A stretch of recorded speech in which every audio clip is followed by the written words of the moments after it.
시편 150편. 호흡이 있는 자마다 여호와를 찬양할지어다. 할렐루야. 많은 찬양이 끝나는 부분에 클라이맥스가 있습니다. 그래서 우렁찬 소리와 함께 넘쳐나는 힘과 악기들이 피날레를 장식하는 모습을 종종 볼 수가 있습니다.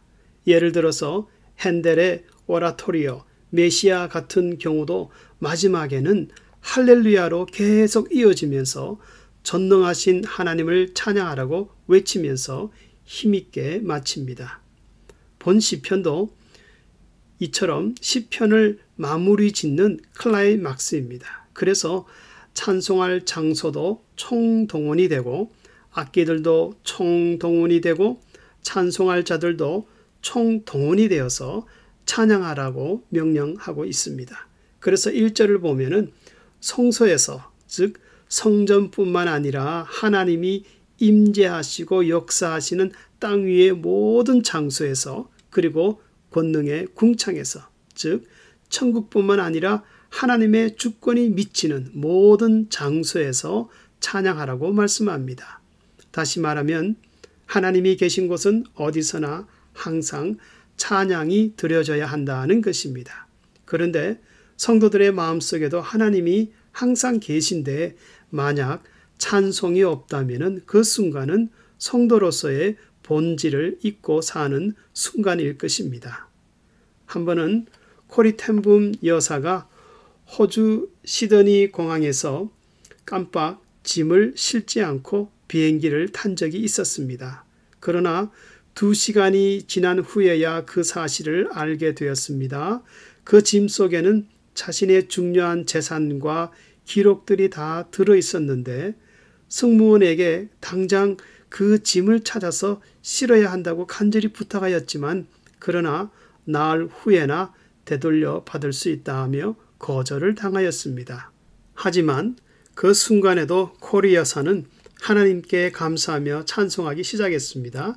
그런데 갑자기 비행기가 고장났다는 방송이 흘러나왔습니다. 그러자 비행기 안에 있는 모든 사람들은 사색이 되어 아우성을 치는데도 코리 여사는 여전히 감사하며 찬송을 하였습니다. 결국 그 비행기는 시드니 공항으로 돌아왔고 코리 여사는 자신의 가방들을 다시 찾을 수가 있었습니다.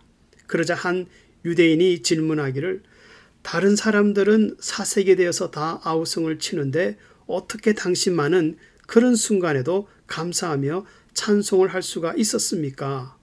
그때 코리 여사는 그 이유를 설명하면서 그 유대인에게 복음을 전해주며 전도했다는 이야기가 있습니다. 성도들의 삶은 언제 어디서나 무슨 일을 만나든지 하나님을 찬양하며 사는 인생입니다. 그리고 그 믿음의 찬양을 받으시는 하나님은 찬송하는 성도들의 삶 속에서 자신의 영광을 나타내십니다. 그래서 우리 성도들에게는 간증이 생기는 것입니다. 2절에서는 찬양하는 이유가 하나님의 능하신 행동과 지극히 광대하심을 인하여 찬양한다고 말씀합니다. 다시 말하면 무에서 유를 창조하신 것과 이스라엘을 택하여 대적의 손에서 구원하신 그 모든 사건을 생각할 때에 그 능력과 은혜를 도저히 측량할 수 없다는 것입니다. 그래서 로마서 11장 33절과 36절에서는 이렇게 말씀합니다. 깊도다 하나님의 지혜와 지식의 풍성함이요 그의 판단은 헤아리지 못할 것이며 만물이 주에게서 나오고 주로 말미암고 주에게로 돌아감이라 그에게 영광이 세세에 있을지어다.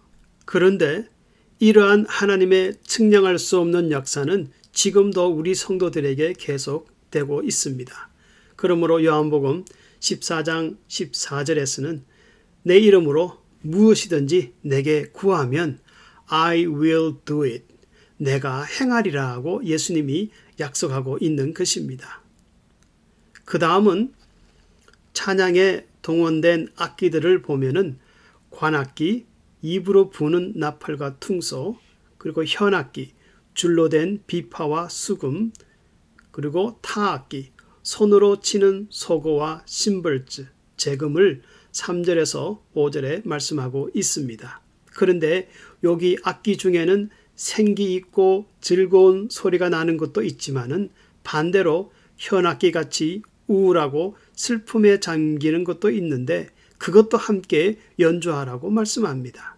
그 이유는 성도들이 어떤 감정에 있을지라도 항상 하나님을 찬양하라는 것입니다.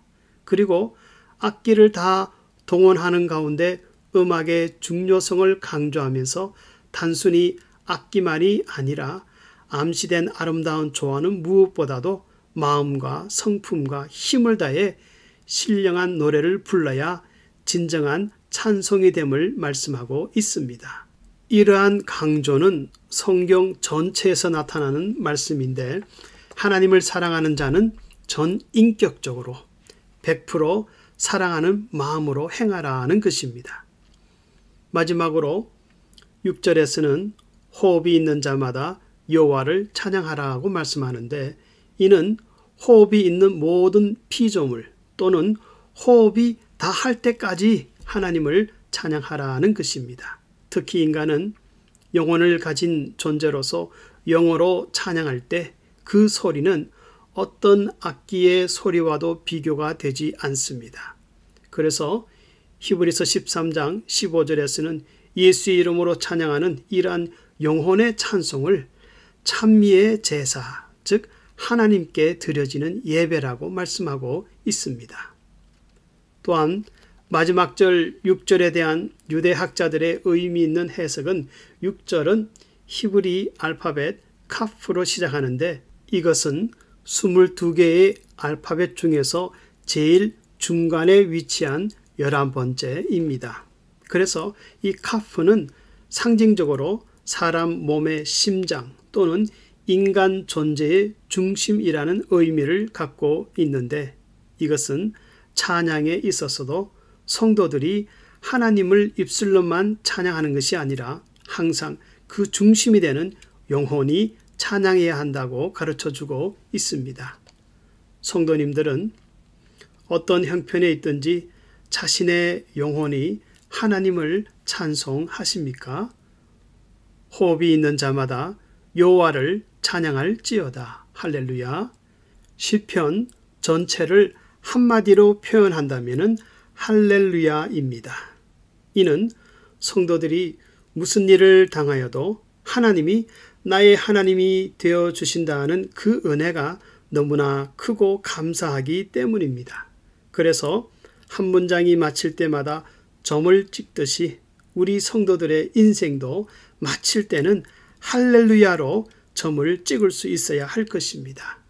이처럼 인생이 다할 때까지 하나님을 찬송함이 충만할 수 있기를 주의 이름으로 축원합니다.